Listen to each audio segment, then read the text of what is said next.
কাটা মশলা রান্নাটা কিন্তু অসাধারণ লাগে, আর এটা যদি সঠিকভাবে রান্না করা হয় এটা এটা ছাড়া অন্য কিছু ভালো লাগে না, শুধু এটা খেতেই মন যাবে।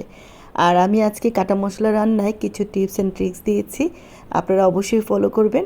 শুরু থেকে শেষ পর্যন্ত দেখলে আর আমার নিয়ম ফলো করে যদি রান্না করেন, আপনাদের রান্নাটাও অনেক স্বাদের হবে। মাংস রান্না করার জন্য এখানে আমি 2 কেজি পরিমাণ মাংস নিয়েছি। হাড়, চর্বি এবং শুধ মাংস, আসলে এখানে আস্ত শুধ মাংসটা একটু বেশি থাকে। তো এর সাথে ভালো করে ধুয়ে এরপর পানি ঝরে নিয়েছি। এখানে আমি প্রথমে পেঁয়াজ বাটা দিয়েছি, আস্ত পেঁয়াজ দিইনি।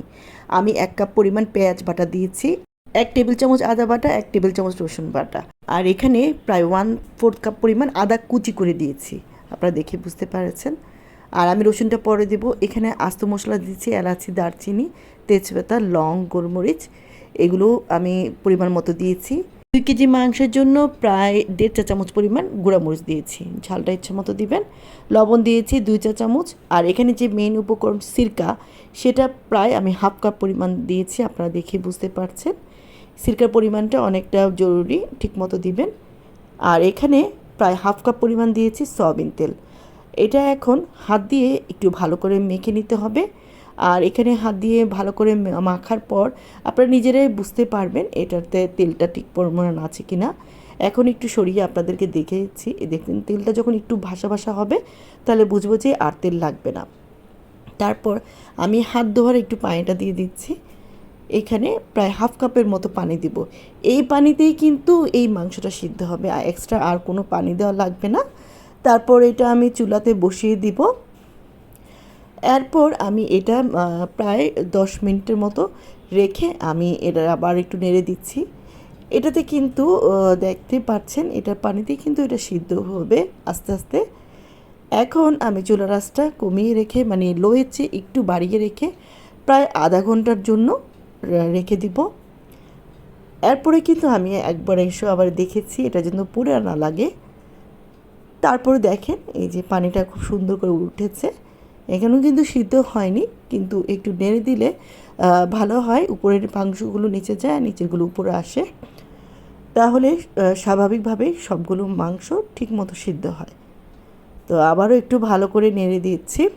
কাটা মশলা রান্নার ক্ষেত্রে চুলার আঁচটা কিন্তু অনেক ইম্পর্টেন্ট, যেহেতু এখানে কোনো এক্সট্রা পানি দেওয়া হচ্ছে না, তাই চুলার আঁচটা একটু লো আঁচে রেখে রান্না করতে হবে। তো এখন আমি নেড়ে দিয়ে ঢাকা দিয়ে রাখবো, আর চুলার আঁচটা একটু লো রেখে আবারও প্রায় আধা ঘন্টা পরে আমি আসবো। প্রায় ঘন্টাখানেক পরে কিন্তু মাংসগুলো যখন একটু সিদ্ধ হয়ে আসবে, তখন এখানে আমি এই যে আস্ত রসুন, 2টো রসুন আস্ত, এগুলো আমি কোয়াগুলো খুলে নিয়েছি।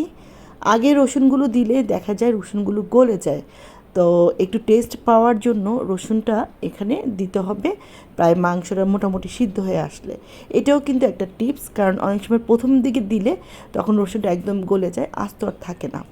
রসুন দেওয়ার পর মানে প্রায় আরও 10-15 মিনিট পরে আমি এখানে 10টি শুকনা মরিচ কেচি দিয়ে ছোটো ছোটো করে কেটে নিয়েছি। দা দিয়ে কিন্তু কাটা যায় না, তো একটু কেচি দিয়ে কেটে নিয়ে বিচিগুলো ফেলে দিলে ভালো হয়।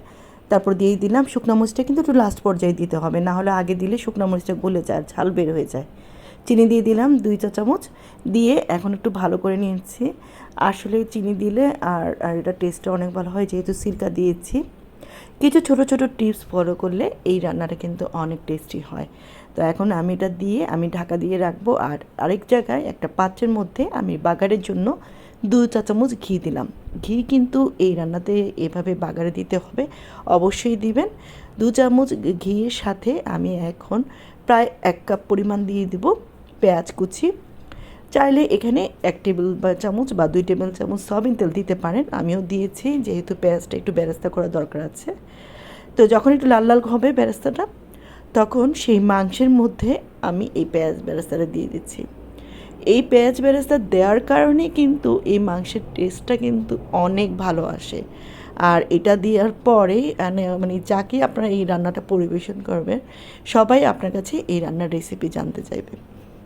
তো দেখেই বুঝতে পারছেন রান্নাটা কত টেস্টি হয়েছে। তো আমি আর বেশিক্ষণ রাখি নাই, প্রায় 2-3 মিনিট রেখে আমি কিন্তু ঢাকনাটা বন্ধ করে দিয়েছি।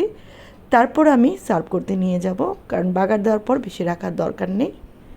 আশা করি আজকের এই রেসিপিটা আপনাদের ভালো লেগেছে। ভালো লাগলে আমার চ্যানেলটা সাবস্ক্রাইব করে রাখার অনুরোধ রইল। বাসায় যদি এই নিয়মে ফলো করে তৈরি করে থাকেন, অবশ্যই কমেন্ট বক্সে জানাবেন আপনাদের রেসিপিটা কেমন রয়েছে। আবারও হাজির হব। সবাই ভালো থাকবেন। আল্লাহ হাফেজ।